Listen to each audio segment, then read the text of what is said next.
Glenmorangie, Glenmorangie, Glenmorangie, Glenmorangie, Glenmorangie, Glenmorangie. That's Glenmorangie tonight on Campi Planet.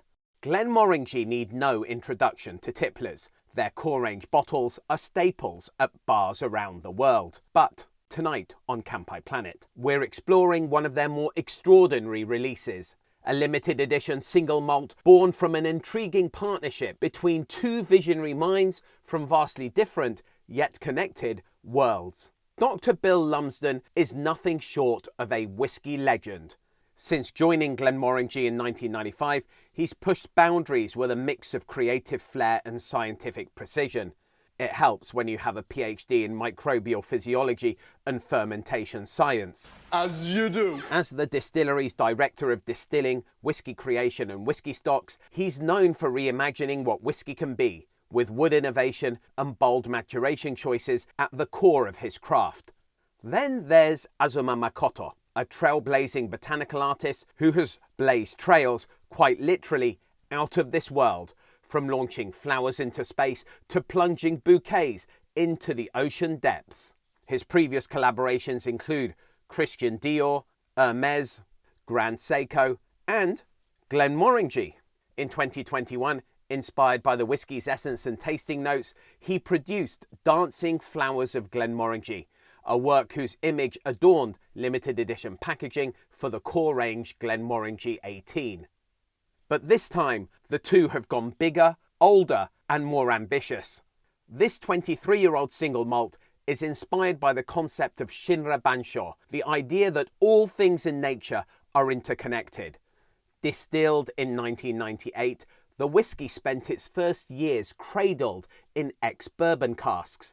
Then, in 2006, the liquid was moved to Chardonnay casks from Burgundy's Meursault region, Glenmorangie's first ever use of such casks.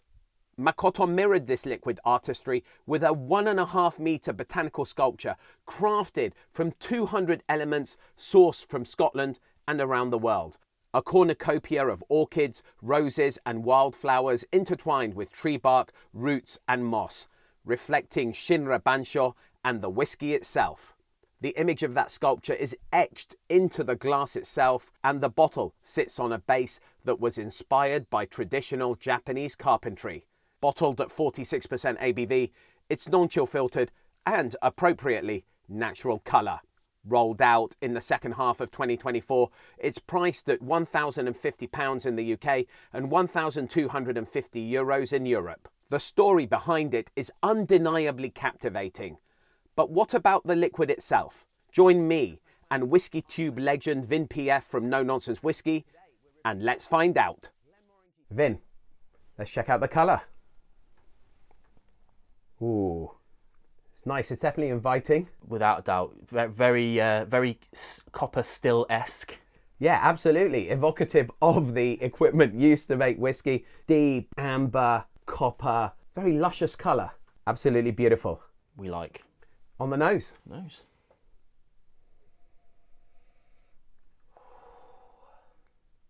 Wow.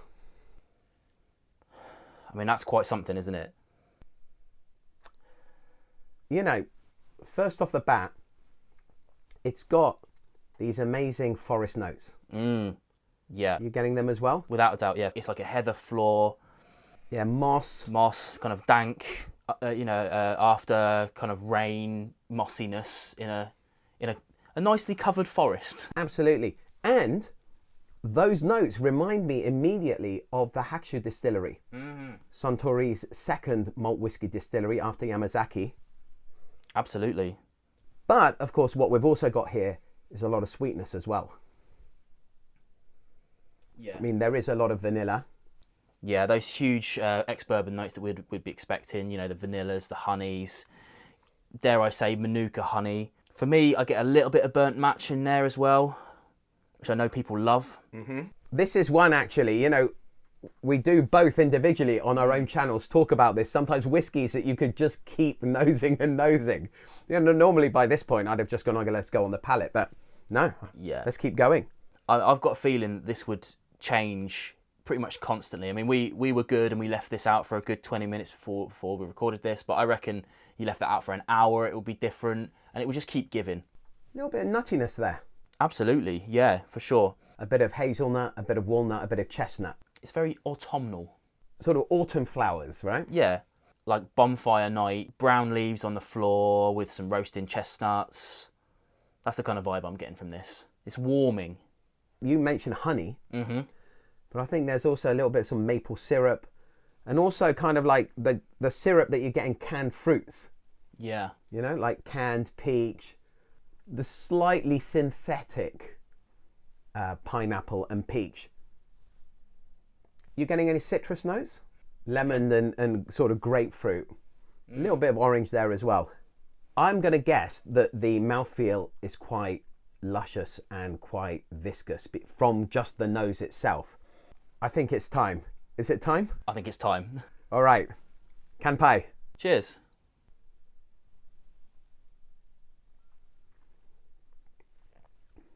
Ooh. I mean, there is a lot to pick apart there. For me, the first thing that happened was just this extreme burst of fruitiness. And we were talking about citrus. For me, that's manifesting in my head as tangerines. And some of those like syrupy fruits that I talked about Yeah.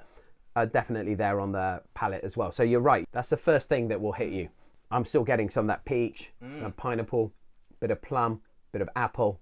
Pear drops as well, like you know, the sugary pear drops sweets, which I love. I love that. It basically so fruity. On the nose, we're talking about those deep, dark, dank, earthy flavours.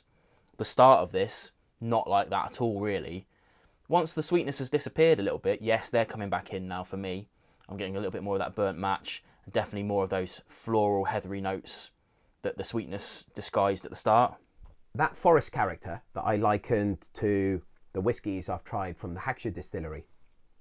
Less there on the palate, I think.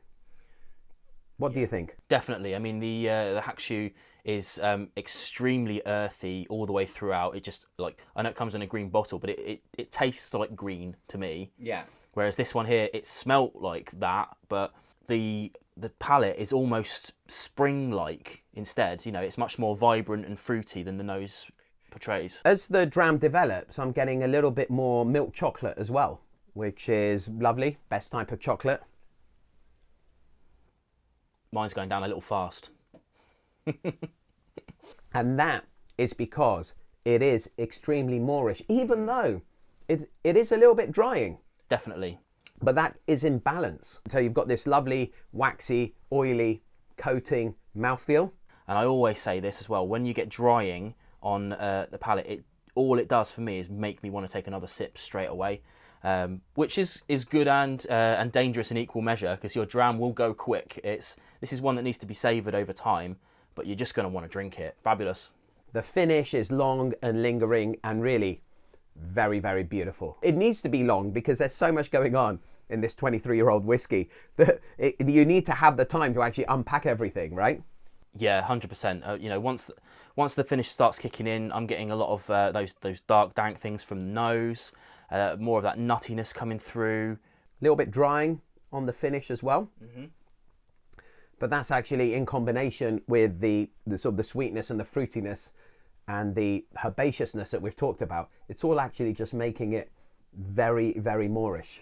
Just makes me want to go straight back in for more. Let's do that. Let's do that.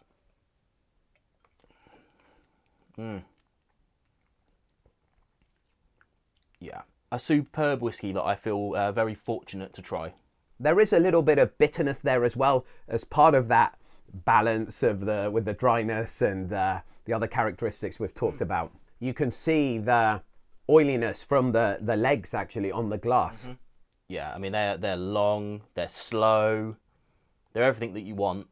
I mean mine are plentiful as well. Yeah, you could just keep staring at that, right?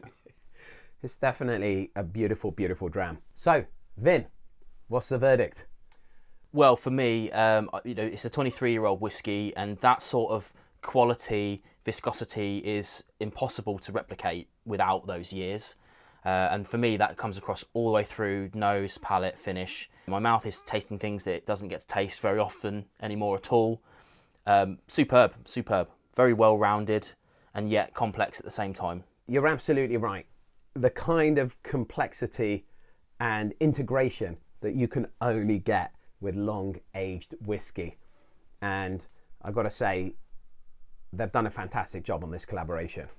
So, should you buy it? Well, a 700 milliliter bottle of this comes in at 1,050 British pounds. And frankly, beyond what one would normally consider to be a discussion of value, even for a 23-year-old whiskey.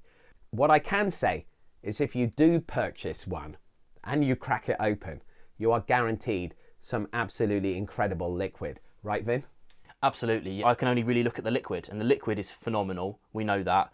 So, and as you said, value, it means different things to different people. So whoever can afford this is going to be having a great time drinking it, without a doubt, drinking it, sharing it, putting it on their shelf, because let's not forget that at that price point, packaging is really important.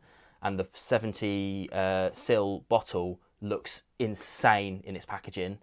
So people who are going to be buying this are going to be, they're not going to be disappointed, basically. It's fantastic. I mean, I'm really glad to be able to try this. I think this is going to be one of those ones that if you see it on a bar, that you might grab a dram of it. Yeah, I think if you've got some generous bar pricing and you do get an opportunity to try this, I can only highly recommend it, right? Yeah. You can actually purchase a 50 milliliter sample of this, like the one we tried in this video, for £105 from the Glenmorangie website and the distillery shop. This incredible collaboration between Scotland and Japan, between Dr. Bill Lumsden and artist Azuma Makoto, has resulted in some absolutely delicious liquid. Well, thanks to Matt for bringing this into the No Nonsense Whiskey Den. Until next time, kanpai.